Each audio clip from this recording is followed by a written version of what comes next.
Welcome to Guided by Third Wheel, the podcast. My name is Amber Ireland, and I'm here with my co-host, Jill Bucaro. Let's get started. Hey everybody, and welcome back to Guided by Third Wheel. Coming at you for episode 4. Amber and I did our little 90-second pre-episode chat and decided today that we wanted to talk about numbing behaviors with you guys. So if you've ever done a self-care training with us, we spend a whole lot of time, at least a decent amount of time, talking about numbing behaviors. And we thought it would be good to kind of flesh some of that out here with you guys today.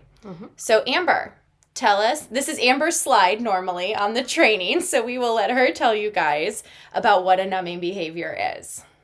So a numbing behavior is anything that you do kind of on that almost like unconscious level, like the scrolling of your phone, the binging of the Netflix, the eating snacks when you're not hungry, the sometimes like just going full force into helping other people and not thinking about yourself, sleeping too much, drinking too much. All of those types of things can be considered numbing behavior. But what we like to talk about in those numbing behaviors is just the fact that it is your mindset around what you're doing, right? Because, if I'm, eating for one thing, right? Like we need to eat, we need to be nourished, We need to make sure that we are taking care of our bodies, right? And so, and if I'm doing that consciously and purposefully to take care of my body because I'm hungry, because, I know I need to eat, that is different than me being like, I've had a stressful day, let me plow through this, whole pack of Oreos, right? Yes. And not even think about what I'm doing while I do it. That's more of a numbing behavior because we're kind of, we're checking out from what's going on around us and what our feelings are at that point in time. And but I also want to make sure that as we start talking about this, because I imagine like Jill and I, a lot of people are going to be like, oh my God, I've got so many numbing behaviors that I engage in, right, that I haven't thought about up until this point. I just want to make sure that you are not shaming yourself for having the numbing behaviors, because we all have numbing behaviors. We all engage in them. And even after you know that there are numbing behaviors that you engage in, you will still engage in those numbing behaviors. But the goal is that as you're doing that, you're more conscious about what you're doing so that you can limit the amount of time that you're spending in a numbing behavior. And also when you know that you've done that, you will be like, okay, well, I did that. So now let me do what actually is going to fill me up, right? Right. Because you can see the contrast there, opposed to not even realizing what you're doing or calling your numbing behavior self-care, right? Yes. I think that's a lot of things. Like when we do the self-care training, it's interesting because at the beginning, we have people share what is something you did for yourself this week, and kind of have people share like, what are some of your quote unquote self-care practices? And typically at the beginning of the training, there are always some that are shared that low key, I'm thinking this is really a numbing behavior, right? People will be like, what I did for myself is I just like turned off my phone and binge watched my favorite show, right? Or like what I did for myself is, I don't know, like, I help my kid like clean their room. You know what I mean? Like they kind of talk about some of these things that really feel less like filling myself up and more just like dissociating from my life. Right. And then when we move through the numbing behavior portion of the training, you start to see some of those light bulbs go off for people. So I think that's why it's important to think critically about it. So what would you say, Amber, are some of your favorite numbing behaviors? Or in your past, what were some of your favorite numbing behaviors? Sleeping. Okay. Sleeping is a big one. Is a favorite pastime for a numbing behavior, especially when I'm super stressed. And it was I wouldn't say it was a good numbing behavior, but it was an enjoyable numbing behavior when I could do it. I would say binge watching things for sure, and scrolling on my phone. Those were numbing behaviors. And sometimes I even find myself doing that like in the moment of stress, because we have that phone like just connected to us. Yes. And in those moments where like you're in a stressful meeting, or you are, you're out somewhere and like something stressful is happening, and you just pull up that phone and start scrolling, and not even thinking about the fact that like I'm just trying to dissociate from what's happening right here, yes, right now. Like nobody called me, nobody texted me. I don't have any notifications. No, but I'm going to get on here and look for something because something to distract me. Right. I find myself doing that too. Like on my days where I'm like productive and engaged at work, I don't get on social media the whole time. But on the days where I'm feeling overwhelmed, when my inbox has like 50 something unread emails and I have, a million texts I haven't read, I'll just be like following influencers on Instagram. Yeah. And I think, it's an effort to check out from your life. I would say too, for me, I'm just thinking about times when I'm, particularly stressed, cleaning can be a numbing behavior. And I mean, like, it's a numbing behavior, also kind of productive because, things are getting clean. But while I'm doing it, I am really like trying to not feel any feelings. It's, because I will do it in a way where it's like, let me play music as loud as I can. Let me do everything to distract myself while I do this task.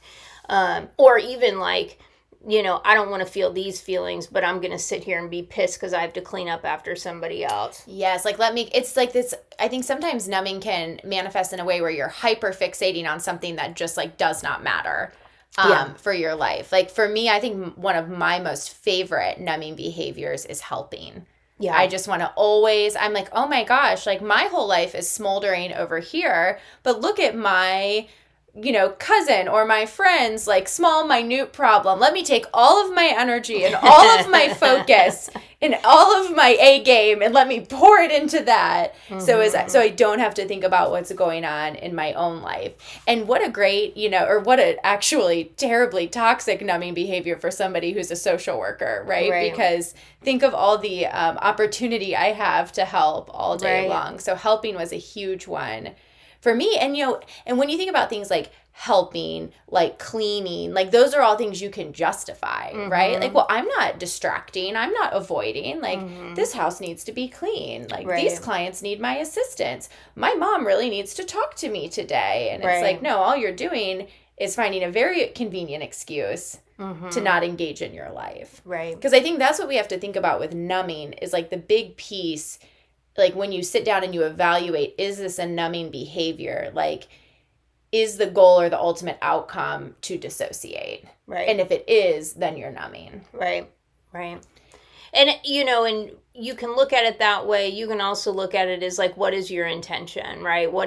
Are you conscious about what you're doing? Because, like I said, I still engage in numbing behaviors from time to time, but I'm more conscious about what I'm doing.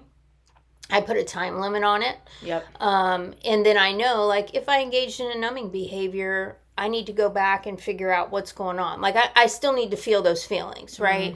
Maybe I can't do it right now because of, a whole host of things. Maybe they're too big right now. Maybe I'm too close to it right now. Maybe I've got too much going on right now. Maybe I have other responsibilities I have to take care of in this moment, and I can't feel these feelings till later. So I'm going to numb for a second. But I know now that that's what I'm doing. Yes. And that makes all the difference to be able to see like, oh, okay, well, I'm doing this right now. And then I know what I need to do next in order to not stay in this numbing spiral. Right. Because that's where you get sometimes where it's like every single day I'm going to binge watch when I get home. Every single day I'm going to eat all the snacks out of my, cabinet. Every single day I'm going to get happy hour with my friends after work and drink until I'm drunk enough that I can go straight to bed so I never have to think about what happened. And then I'll wake up again, and I think we have to think about, I think some numbing behaviors happen almost like in isolation, like it's an event, right? But I also think we can engage in numbing in a way that just like consumes our entire life. And I think alcohol is a big way that people numb that way. Yeah. Alcohol is super socially acceptable, especially when you're younger. You know, you go out with coworkers, you go out with friends, and you do it a couple nights in a row, and then you like drink and you're drunk or tipsy enough to go to bed, right? And then you wake up and you're like tired enough and you sleep in too late, right? That you're still not like, you're constantly in this like survival mode of never feeling anything. And I think you see that same kind of pattern in like in the helping numbing behavior or in the workaholism numbing behavior. You know, I think a lot of kids, I don't have kids, so maybe this is, you know, me like just projecting or not understanding, but I see a lot of people just hyper focusing on their kids in a way that they're numbing from their own life, you know? They're like, well, we have this activity and that activity, and then we got to get up and this, and I got to do this for my kid and that for my kid. And it's like, you can just get stuck in that spiral for years. The same way you can get stuck in the alcohol and partying spiral for years. The same way you can get stuck in the workaholism spiral for years. Because I think those are the more insidious numbing behaviors, are the ones that can consume your whole life. Right. You can't watch Netflix 24 hours a day. No. But yeah, I think that, and the workaholism, I mean, I've been in that numbing spiral before where it's like, and you know, when you have a family and you work, you could kind of like tag team those and have some super numbing going down, because, you know, it's like if I'm not at work, then I'm at work at home, right? Because I have all these roles and responsibilities. And not to say like, you know, ignore your job and ignore your family. And that's not what I'm saying at all. But when you create schedules for yourself or expectations for yourself that you never get downtime, you never get to like be a human being, that you're numbing. You're numbing at that point. You're trying to keep yourself from having to do what's going on in your own life. And to, you know, feel your own feelings and be your own human. Absolutely. And we talked, I think in the first episode about, and I said the words, I said, I felt like for so long I was sleeping on my whole life. Like, I think there's this piece of taking good care of yourself, of growing, you know, emotionally, that you start to like work on being conscious, right?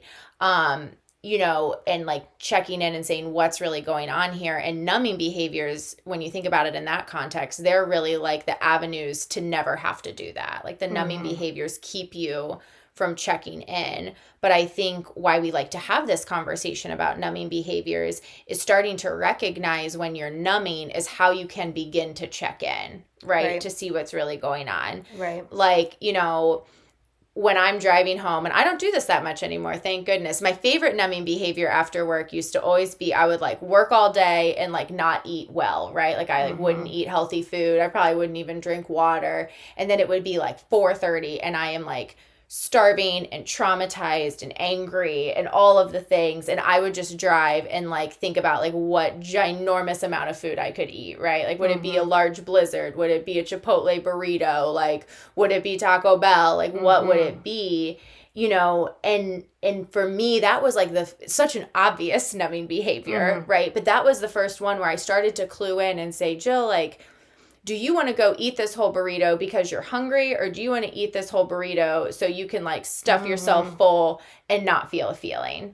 And that was when, and just even that small tiny spark of being like, oh, this is why I'm doing that, right? And perhaps if I packed a lunch, perhaps if I ate a snack, or perhaps if I even just said like, clearly I'm feeling some type of way that I want to eat this burrito. Maybe I could eat the burrito and think about that afterwards, you know? So I think sometimes like picking up on those for people who really are struggling, you know, to check in, to be conscious, to be present in their life, really starting to pick up some of those quick numbing behaviors is a way, to me, kind of like an avenue to sneak in there to see what's really going on and how you're feeling. I don't know if that makes sense, but. Yeah. I mean, I think it does. And I was just thinking about it too. I don't know why I didn't remember this, but exercise was a numbing behavior for me for a long time. And, you know, it was obsessive. I mean, and that's what it was. And then because it was obsessive, it became numbing, because it was like, it's that hyper focus. I'm going to hyper focus on, I have to work out every single day for this amount of time to this intensity to, you know, and then and then what does my body look like because I'm working out? And, just kind of like obsessing over that all of the time.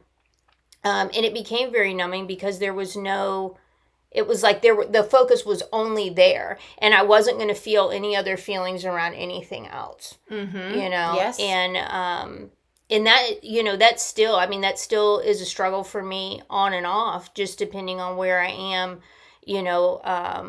stress wise and things like, because that's a very easy numbing behavior for me to fall into, because I am someone who, like, I do make sure that I get physical activity every day, but I have to remind myself why I'm doing it almost daily, to be like, okay, are we doing this because, like, we want to honor our body and make sure that we're moving and we're keeping, this meat suit that we're living in, healthy? Or am I doing this because I want to obsess over the way that my body looks today? Right. And I want to check out from something else that's bothering me. Right. That there's some other feelings or some other issues that I don't really feel like thinking about today. Yeah. Yep. Because I think, it's twofold. You have to recognize the numbing behavior, and then it becomes twofold, right? And it's like, what is something else I could do that could fill me up and actually, like, address some of the feelings that I'm feeling, right? Whether it's burnout, exhaustion, anxiety, overwhelm, right? Grief, sadness. I'm thinking some of the feelings that we try to avoid with the numbing. Right. So it's like, I am numbing. What is something I could do that would actually help address some of the root issues of what I'm feeling, instead of just checking out? And then secondly, I think you have to think, what are those root issues that I'm feeling, right? And what feelings do I need to feel? Is it something I need to talk to a trusted person about? Is it something I need to, go to therapy for? Is it something I need to journal about? There's kind of two things, right? You gotta address the root issue, but sometimes you can do that by, like, doing something else that will maybe help you address the root issue. Right. Like, for me, sometimes, like, I come home from work, or even, like, sometimes work, and sometimes just, like, a long day of, like, being out with, like, people, whether it's my family or friends, just, like, an activity filled day, right? Like, as an introvert, a lot of people time can feel like a lot for me. And my go-to always is to, like, sit on my couch, get my Barefoot Dreams blanket, and, like, watch a murder show. Like, that is all I want to do. But then it's like, like, that's not, I'm still going to wake up feeling just as tired as I did today. So what is something that I could do? Could I go for a walk, which is going to move my body, help me feel better, and also give my brain the space to process whatever is causing this overwhelm and stress, know? And so I think that's what we have to do. So what are some of the things that you do that you feel like actually fill you up and address the underlying issue that's causing you to want to dissociate? Yeah. I mean, for me, like, everybody knows I meditate. And that really is kind of the space where it's like, if I'm feeling disconnected, if I don't, I'm like, why am I feeling so anxious? Why am I feeling so, because I can feel it, like, bubbling up, and I'm like, okay, well, something is awry, right? And sometimes I know what it is right away. And other times it's like, I don't know, more insidious. It's like underlying, like, hello, we are a layer that wants to be uncovered now. Thank you. But yeah, when I get down and can sit in meditation, normally I can see something in those layers that is, I'm like, okay, here it is. What do I need to feel about that? Like, what do I need to, like, really drop down into and feel? And sometimes it's something that I wouldn't even, like, if I just thought about it and, like, tried to lay it out logically, I'd be like, that doesn't make any sense. But, sometimes we find sadness and grief or anger out of situations that we're like, if logically I was talking to somebody, it would be like, that doesn't make any sense. But the more that I can sit and, like, think about it and be with myself, I can start to untangle that and find out where it came from. Yes. And, this is like, this is a whole lot more than talking about numbing behaviors, but just kind of getting down to the root cause of, why do I feel this way? Why do I want to check out from my own life? Right. And why are these feelings so uncomfortable that I can't look at them right now? Yes. Yep. Right. What is the reason that, like, just sitting and being is impossible? Right. That I need to gorge, that I need to exercise, that I need to call somebody and hyper focus on their life, that I need to pull up and answer stupid ass emails that don't need to be answered today. Right. What is it that I just can't sit with it? Right. And I find a lot of times, like, it goes back to, we just talked about imposter syndrome. A lot of times it goes back to like old stories that have been told to me, whether it's, through growing up and, family, or through just the world, telling me who I should be showing up as in the world. And, and untangling from that and determining, is that real? Is that true? Do I have to listen to that? You know? And oftentimes it's no. And that's where I can start to kind of build up again and say, like, oh, okay, we don't need to do this numbing behavior because that old story isn't even fucking true. Right. Let me just let go of the old story so I don't have to do whatever it is I was going to do. Yeah. Absolutely. Yeah. And I think, kind of an example of that would be like, just with like exercise for me, like when it becomes obsessive and I, and I'm like, I've got to do this every single day because otherwise I'm a piece of shit. Right. And, I'm going to weigh too much and I'm going to be ugly and, and going down that spiral and that rabbit hole. Right. And knowing that, where that comes from is it's several different places. I mean, that comes from, growing up and having people around me who were hyper focused on the way that they looked as well. So that was just kind of like a guidepost that like women should look this way. Women should be worried about their weight and their size and all things. And then just society at large. Right. And when I can get down to that and I can look at it and I can be like, is that even true? Is that even true? Yes. Amber, you have been different sizes your whole life. Has that ever changed, like, your ability to be in relationship with somebody else? Has that ever changed how people looked at you in your work, in your, no, that was never the thing. Right. And getting down to the bottom of that helps me kind of change my perspective about what I'm doing. Oh, if I'm doing this because I need to somehow make myself more worthy, well, I don't have to make myself more worthy. So do I even need to do this anymore? Right. Or do I even need to do this? Do I even need to continue to try to do everything in my power to avoid this feeling? Or can I just look at it, examine it, and say, and let it go? Right. And say, this is bullshit, and move on. And say, yeah. This is some bullshit for sure. And I think the thing too that's important to note is, like, not every time that you choose to replace a numbing behavior with a healthy behavior are you going to have these revelations. Right. But I think the more that you engage in behaviors and activities and practices that fill you up, you are going to start to come to some of these conclusions over time. What did we say in the last episode? Life is a long game, right? Some of, like, this revelation that you're talking about with exercising, like, that probably came from, many months and years of saying, like, thinking critically, why am I doing this? Maybe I'm not going to do this today, right? Maybe instead of, like, exercising, I'm going to take the time to, like, take a walk with my daughter, right? Or, like, call my best friend on the phone, while I do the dishes, right? Like, let me do something that fills me up. And that's what I've learned is, like, in the day to day, in the minute to minute, if I just every once in a while substitute something healthy for something numbing, I'm going to be more present, more engaged, and I'm going to be able to start to kind of unpack some of this shit, to let go of some of the baggage that I've been carrying. Because even in the example you used with meditating, sometimes you meditate, like, for you, like, you engage in that healthy behavior and you meditate and you come to some revelations. And sometimes you meditate and you just open your eyes feeling more grounded, more centered, more in your body. Yeah. And you're better suited to, get after the day.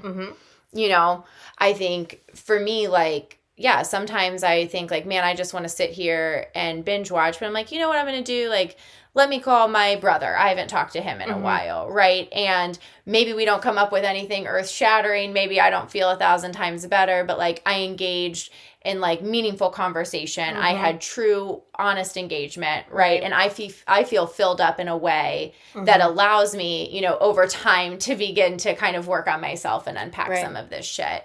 So I think that's the beauty of starting to recognize the numbing behaviors is you don't have to replace every single one every single time, which I think we should talk about next, about when we should consciously engage in numbing. But if you do it little by little, in that life is a long game kind of theme, you're going to start, I think, just to live a healthier and more embodied and more present and mindful life. Yeah. Yeah. And the bounce back is so much easier. Oh, yes. I mean, because we've talked about this before, like life's going to come and hit you. Like it just is. Like, I mean, if nobody told you that, I'm letting you know today, life is going to hit you. It's coming for you. And it just, and it happens. And, unfortunately we have to experience some traumatic things in our lives. And when we are more conscious about our numbing behaviors and we're more conscious about the ways that we can, pivot to fill ourselves up, the bounce back from that is just so much quicker. Yes. I mean, you don't sit and wallow in things like you used to because you have that consciousness to be like, okay, all right, shit just hit the fan. What do I need to do for myself right now? Yep. And maybe that's a numbing behavior in the short term, but you've got the tools. You've created the tools for yourself. You know what you need in those moments, and you're able to access them more quickly. Right, because you're acknowledging and you're being present. I just had my grandma passed away probably about a month ago now, maybe a little less than a month ago. And it was a lot. I mean, it was, number one, it's trauma, right? Watching someone that you love die. And, I had to watch someone I love die. I had to watch, my mom and my family members deal with all of that. And then me as an introvert, I had to be around people all the time. I had to go to work every day, most days. And then afterwards I had to, go spend time there. I had people in my house. My entire routine was messed up. All of my safeguards that I have in place in my routines that keep me happy and healthy got compromised because, like you said, life comes at you sometimes, you know, and there was no way, to have that not happen. Right. And I felt like, finally when the dust settled, service is over, family goes home, I think I very consciously engaged in numbing for a week or two. That first weekend when everybody was gone, I obsessively cleaned my house, right? To try to get back some semblance of perceived control, right? Over my environment. I binge watched a ton of Netflix shows that I've already seen before. That's another big thing for me. I know I'm feeling anxious and overwhelmed when I only want to watch stuff I've already seen because I don't have the emotional energy for surprises or the unknown. So I binge watched 100 shows I'd seen before. I laid in my bed. I ate a bunch of shitty food. And then it's kind of in this last week or two, I've been all right, Jill. Right. It's time to do the real work, And I think that had I not had the growth that I've had in the last several years, if this whole thing would have happened 5 or 6 years ago, I think I would have engaged in that for 8 months, not 2 weeks. Right. And so I think that's exactly what you're talking about. And what we have to realize is sometimes we do numb because when everybody left and I was so tired and I was drowning in just grief and exhaustion and being out of my routine, there was no meditating. There was no, fucking exciting, thoughtful exercise or I didn't have the ability to go to therapy. Are you kidding me? I had the ability to lay on my couch and try to stay conscious. Right. But like you said, the bounce back is quicker. Now it's all right. And I thought about that this morning. I'm I need to have this conversation. I need to call my therapist and schedule an appointment. I need to go, I did this already. I need to go get some fruits and vegetables and some healthy food to have in my house. And I need to re-engage with the living. It is time to, you know what I mean? Stop fucking around and get back out there. Right. But I think, having compassion for yourself to say I needed to numb for a week or two. Yeah. And that's the big thing. Yeah. And I love how you said, you came to the realization it was time for you to step back in and what you needed to do. And I think about times in my life where someone else had to tell me that. Somebody else had to do the kick in the ass, okay, Amber, enough's enough. Yeah, or you had the tower moment that said, yeah, enough's enough. Yeah, you've done this for too long, and now things are going to fall apart for you because you've done it for so long. You've done it for too long. Yeah, whereas now, I mean, not too much has fallen apart for me, you know, because I think I've stayed engaged. I've stayed conscious. And that's the hard part because, man, sometimes when you're feeling like that, you don't want to stay engaged and stay conscious. No. Sometimes when, like, you know, your relationship is falling apart, you don't want to stay engaged and stay conscious. No. When work is, like, really flipping hard, or you had a client die, or you had a case not go the way that you wanted, you don't want to stay conscious. You want to eat, you want to sleep, you want to drink, you want to... Yeah. I mean, I can think of all those times, like, back at Daybreak when I had a horrible client thing, and I would, like, drive straight and, like, eat a ton of food, take a shower, and go to bed at, like, 6 o'clock at night. Because I just didn't want to feel a feeling, you know? Because life is so damn hard. Yeah. I think about, too, like, I hear a lot of people saying things like, you know, like a relationship ends, right? And they're like, just get back out there right away. Like, get out there, get your rebound person. Like, come on, you know, just, like, go back. But I think that really is, like, encouraging that numbing behavior, because it's like, you know, we're not trying to have, you know, move from one meaningful relationship to another. It's like, no, I'm just going to fill this hole right now in order to feel better. It's a hyper focus on something else. Being the breakup queen, as I mentioned in another episode, having had a lot of breakups, what I've learned too is, like, like, I think, you know, when I think about some breakups, I did everything I could to not feel sad. Yeah. I partied. I dated other people. Yeah. I gossiped a bunch and talked a bunch of shit about the person. You know what I mean? I worked a ton. I did everything I could to not sit with the grief, right? Or sit with the discomfort and knowing that I did something, right? That ended the relationship, or, you know, and I just did everything I could to not feel that. And man, did I deal with the sadness and the grief and the transition for forever, man. 6, 8, 12 months. Because I never let myself process it. And then I think about the times where I've had a breakup and I just let myself fucking, like, wallow, which I also think I can wallow to the point that wallowing becomes numbing, but, you know, we'll bring that. But, you know, where I really just let myself feel the feeling and say all the scary things that were in my head and my heart, you know, out loud, right? To a trusted friend, to my therapist, to whoever. And man, was I able to bounce back so much quicker. You know, did I have days where I'm like, I'm going to eat ice cream and scroll on my phone? Yes. But I also had days in that time where I'm like, let me really examine, let me dig deep, let me process through that. But yeah, I think that's, like, the most perfect example is we do everything to not feel the bad feeling. Yeah. And the only way to get through it, I mean, you know, you got to walk through hell to get out of it. Yeah. Yeah, you got to go through it. There's no, you know, there are lots of things you could bypass, you know, using some numbing behaviors, and, you know, I'm not looking that way, put up the blinders, but it's going to come back around to you. Well, you're still carrying it. Yeah. You know, you might pretend like you're not carrying it, but it's still there. Yeah. You're still dragging it along. You think about it in, you know, in terms of, like, relation with other people. It's like, do I want to bring the last 6 relationships into this one? Or am I willing to, like, put that down and come into this fresh? Yes. You know? And the only way to do, because if you're just numbing and not engaging, you're dragging that all along with you. Yeah, it's like, here I come with the last 6 people.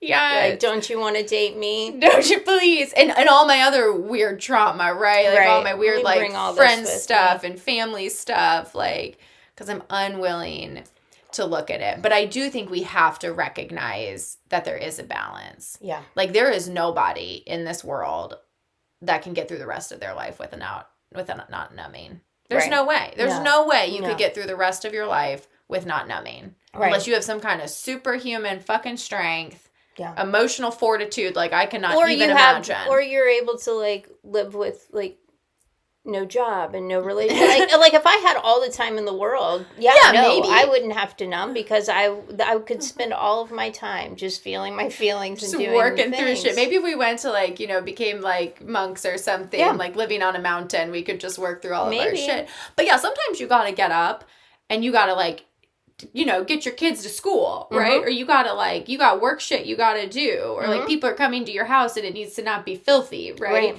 Like, so sometimes, you gotta stuff it down so you can go. So you can do it. But it's all about knowing balance. That you stuffed it down. Saying, oh, I stuffed that down. So let me make a little note on the to-do list that I should bring that back up at some point. Yeah.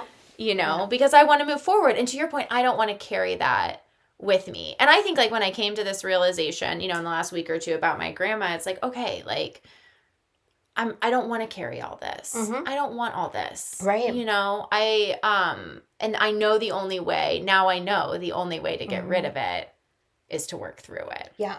And what a beautiful revelation for you to have, like, that I don't want this, and also I don't have to carry it. Because I think there are a lot of people that are stuck in a place where their old stories and old programs tell them that they have to carry it. That is yours to bear. Like, this is part of being part of this family, or being a woman, or being whatever, to carry this burden with you. And you are, and no, you can't lay it down, because if you did, like, you would not be as good of a person as the person that was carrying the burden. Absolutely. And if you are one of those people, let me just tell you right now, that's bullshit. And you're allowed to lay down whatever burden it is that you're carrying.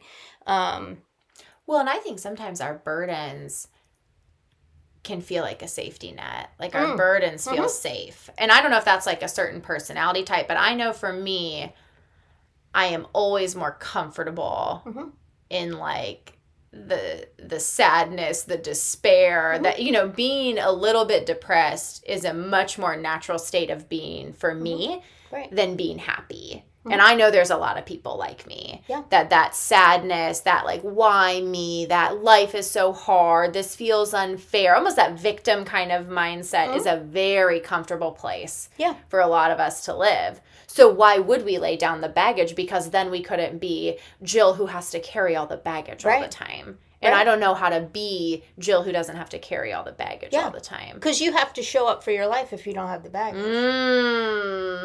Yes, you do. Yeah, because there are no excuses. Scary is, and I think it takes courage to lay down the baggage. Yeah, because if you are just carrying, if you have your luggage cart full of excuses, then you'd be like, oh, I wish I could do that.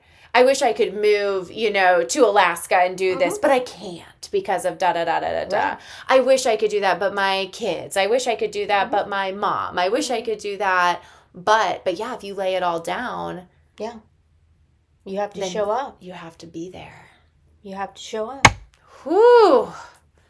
Yeah. No pressure. And that's why we engage in numbing behaviors. And that's why we engage in numbing behaviors. Yeah. Because at the end of the day, the only thing in the way is yourself. Yeah. Whew. Yeah. Damn it, Amber. I feel like I'm going to have to think about that now. Yeah. Well.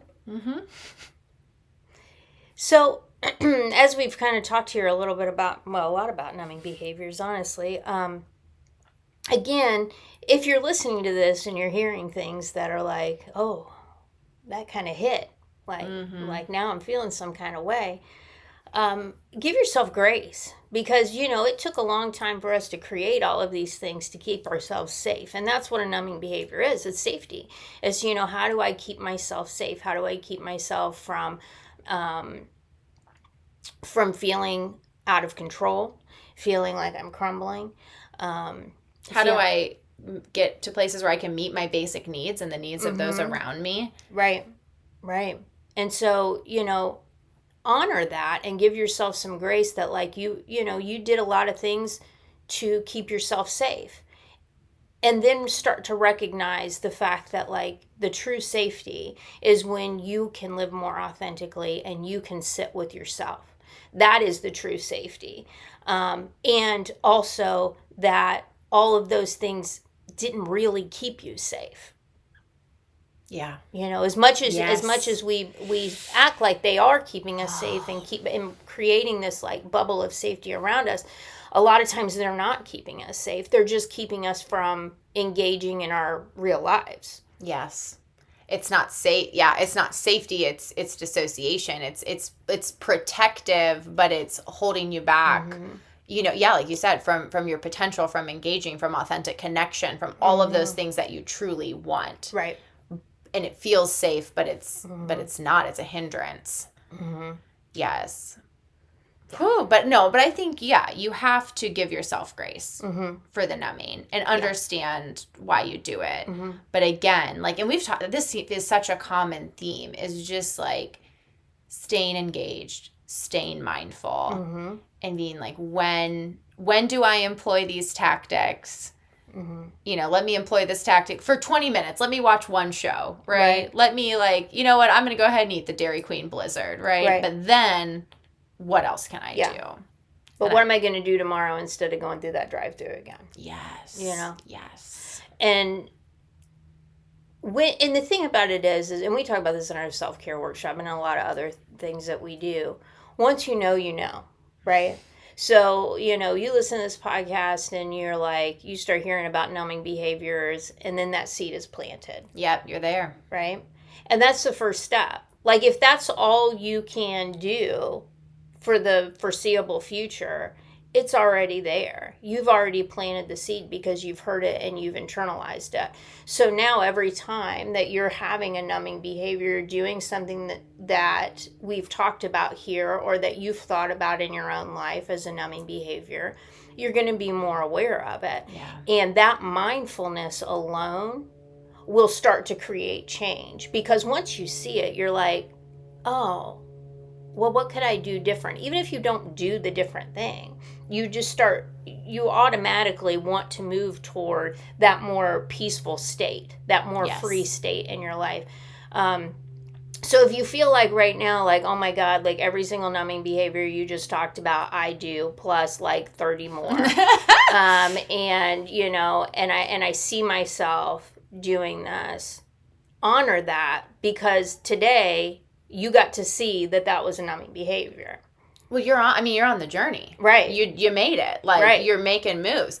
Dude, and we're going to do an episode called No One Ever Told Us Life Was Going to Be This Way. Because that's what I say with some of my besties all the time. And, like, why the hell did nobody ever tell us that we engage in numbing behaviors? No. Like, come on. Why did nobody say, like, hey, Jill, sometimes, like, you are going to do, like, some crazy stuff to not feel a feeling. And you should be mindful of that. But nobody ever told us that. Nobody told us that. And they were like, oh, you're sad? Here, have a donut. Here, have a donut. Yes. They enforced the numbing. Dude. They were like, here is a applicable numbing behavior for that feeling. Please have some snacks. Seriously. Yeah. We do. Oh my God. Think about when somebody dies, how many sweets they bring you. Oh, yeah. So many. But yeah, I wish somebody would have told me. I wish somebody would have told, maybe just like 20, maybe like, when my brain didn't suck so much, when my brain was developed enough to catch it, right? Maybe don't tell me at 13 or 14, right? Because my brain doesn't work so good then. But like, why did nobody tell me at 23 or 24 about numbing behaviors? Come on. Because you would have been like, shut the fuck up. I wasn't ready to receive. They probably did. Let me just say this. Maybe perhaps somebody did. And I'm like, they're an idiot. I'm going to go get drunk with my friends. Goodbye. Yes. But, yeah, I think that's like, so now you can't unhear it. Think about your numbing behaviors. I'd be curious to hear which ones that we forgot, or people's like journeys, like this is something I used to do all the time and this is what I do instead. I think that to me is always really fascinating to hear about how people have kind of like overcome or modified some numbing behaviors into something that is really, really healthy for them. But yeah, I think like this is the first step. Yeah. Is understanding you have them and just thinking about it. And even if you do nothing about it for 2 years, life's a fucking long game. Yeah. So you'll get there for sure. Yeah, absolutely. For sure, for sure. What else do we have today? Do you want to pull a card for us to get us through? Did you bring cards? I didn't bring cards. I haven't pulled my own cards today. So I'm kind of saving my cards for me. I'm being a little selfish. But I figured you could pull. Amber has all the best cards. I thought you could pull a card for everybody to get them through. All right, Jill. I'm going to let you choose. All right. So the soul's journey or the angels and ancestors oracles. I think we should do Soul's Journey. Soul's Journey were the first cards I ever used, the first oracle cards. And I think that's just like a nice, simple message to get us through November. Yeah. We're moving into the holiday season. God help us all.